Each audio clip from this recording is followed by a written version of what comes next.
Just pull the cap off. Then your radiator drain might be a little different. This is an aftermarket one, because I've replaced this thing before. Now I have ELC coolant in there, so it's red, but don't mix green and red. If you have green in yours, keep green or do a complete flush if you're going to change to an ELC coolant. Now we're going to drain the oil while the coolant is draining.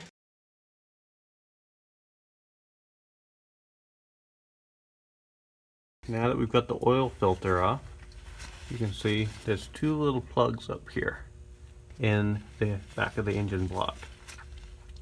This is the plug you want to remove to drain the coolant out of the block of the engine on the left hand side before we pull this off. After we drain the coolant, we'll pull the engine coil heater connection right here. Then we'll pull these bolts off of here so we can get to the oil cooler up there. Quick tip: when you want to drain the coolant out of the left side of the engine block, but your oil filter is still dripping, put a latex glove over it. Catches the drips. You can drain your coolant, and if the coolant's not contaminated, you can reuse it. The coolant drain nut is just a 1/4 inch drive.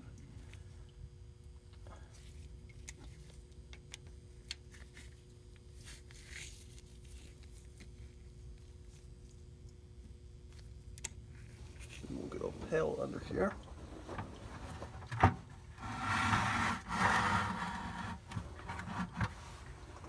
Probably gonna shoot out of here pretty fast.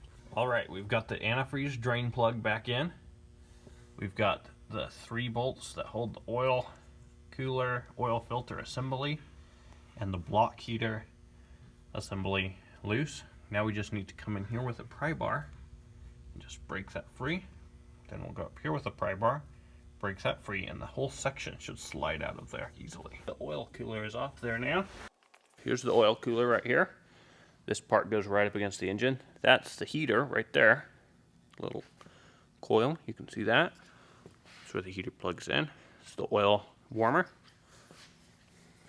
The other side of the oil cooler. That right there is where the oil filter screws on. Now we've got to get the front side off of the engine.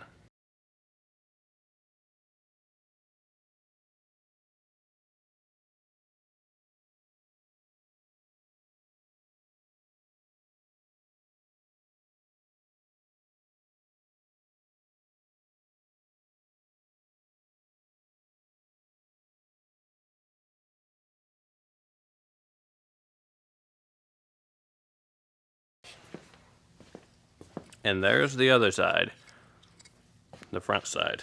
That one's really tough to get off. Yeah. 2 bolts. The top one especially is really hard to get at.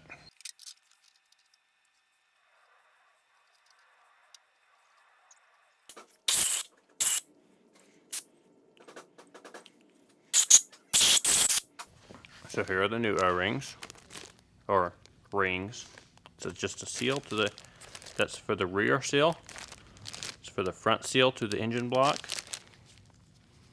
And these are the O-rings. Some beefy O-rings.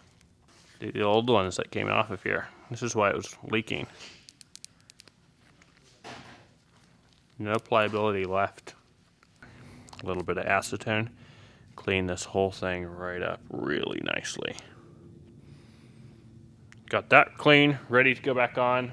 Got this piece ready to go back on. It's where the oil filter mounts. This thing will slip inside of here, like so.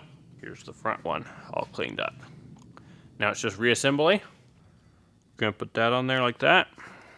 Put the bolts through it. Put that up into the truck first. Put that one on there, like so. And then the oil cooler will slip this into here. It'll already, the front bracket will be already be on, and then we'll put it on the truck like that and mount it up to the surface of it. Then make sure to torque everything down real good. 18 foot-pounds, or about 220 inch-pounds.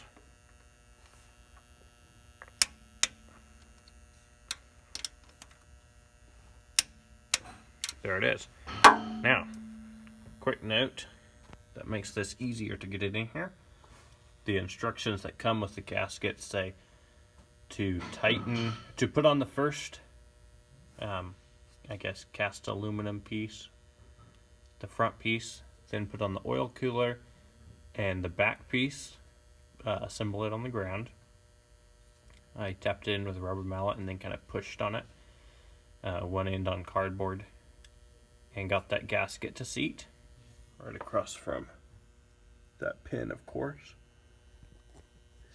And then to come in here and use a pry bar right between here to seat it, the O-ring on the front housing. And something that caused me a lot of grief was I would get it seated and then it would wobble a little bit and I couldn't get the nuts threaded. So I ended up tightening the front housing down all the way up snug. Not torquing it yet, but getting it tight to the engine block. And then I came back here and it just popped right in and it stayed there. Now we'll just put the heater hose, or the block heater hose back in, or the block heater connection back in, wire, lead, whatever you want to call it. And then it just slips over there like so, and slips on like that, keeps that in. All set. She's ready to fill back up with oil after we get an oil filter on there and fill up the coolant again.